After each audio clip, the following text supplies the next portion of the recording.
So, I have tried to record this video several times in the past and always end up tripping up too much that I just eventually give up. So, that is the same thing that is happening today, but I shall prevail.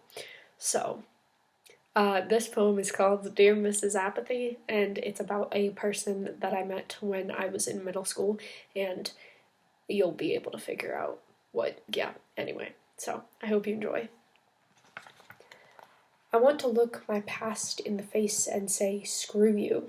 Without it, I would not be haunted years later, reminded of all the things that went wrong, all the places I received scars, all the people who smiled wickedly. They knew what they were doing. I was angry, am angry. I cannot explain why I have been cut so deep, insignificant to a wide range of people who pretended I was worth something more than the repugnant label they placed on my name tag, inadequate due to the ludicrous fact that my humanity caused devastation within me. How dare I feel devastated, as Mrs. Apathy masqueraded in ignorance, ignored the smell of death inside the students' bodies, blamed us for being screwed up and victimized. I was abandoned in a pond of the rejected. We were all drowning. So yes, I am angry. I say screw you, Mrs. A.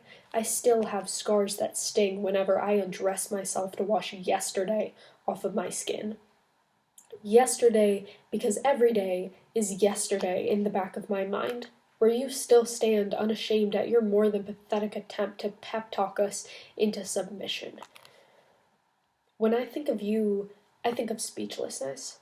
That's all you ever made me. I still can't talk about you with anyone other than me. The outrageous lengths you went just to pretend we were all fine. We all heard your relieved breath when one of us was absent, or at the hospital. My apologies to my past. You were a loyal friend that gave me an adventurous childhood. You do not deserve to be lumped in with her. Mrs. A, I am aggressively torn. I need to forgive you, and yet every day gets harder to look at your memory and feel anything other than the anguishing resentment I feel. I am disappointed and remorseful. All you ever did was write us all off as we sunk deeper into our pond. Your only job was to throw us a rope. You couldn't even do that. So we clawed our way to liberation despite your continued efforts to detach us.